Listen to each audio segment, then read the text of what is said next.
আসসালামু আলাইকুম।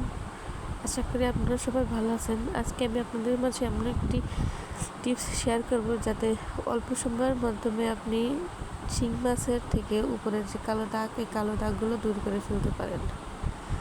দেখতেই পারতেছেন আমি আগে থেকে ধুয়ে রেখেছি, পেঁপে কেটে রেখেছি।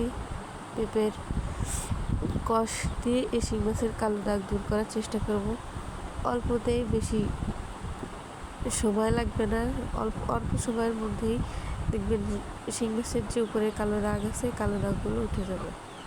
তার জন্য আমি একটা কচি পেঁপে কেটে রেখেছি, যেন কচি পেঁপে থেকে ভালো মতো কষ বের হয়। এই কষ দিয়ে আমি এখন শিং মাছের সাথে এই পেঁপেটাকে ভালো মতো মিশিয়ে নেব।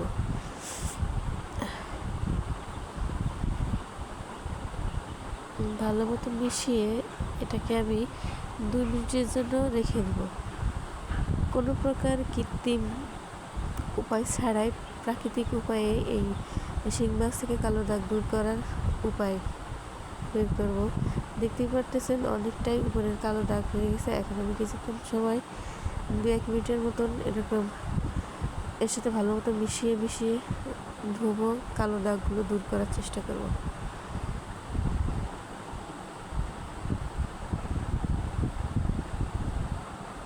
2-1 মিনিট ধোয়ার পরে 2-1 মিনিট এভাবে আমি শিং মাছগুলোর সাথে পেঁপের কষটাকে ভালো মতন মিশিয়ে নেবো। আপনার দেখতেই পারতেছেন যে কতটা পরিষ্কার হয়ে গেছে।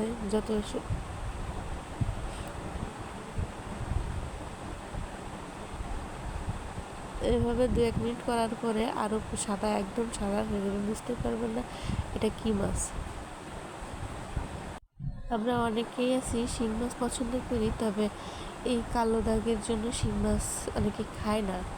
এখন খুব সহজেই আমরা এই শিং মাছ থেকে কালো দাগ দূর করার চেষ্টা করব। দেখতে পারতেছেন নিমিষেই কীভাবে শিং মাছ থেকে কালো দাগগুলো দূর হয়ে গেছে। এখন একটু পানি দিয়ে মাছগুলোকে ধুয়ে গার থেকে যে ময়লা, যে পিছলা যে ভাবটা বের হয়েছে, পানি দিয়ে আমি ধুয়ে ফেলবো।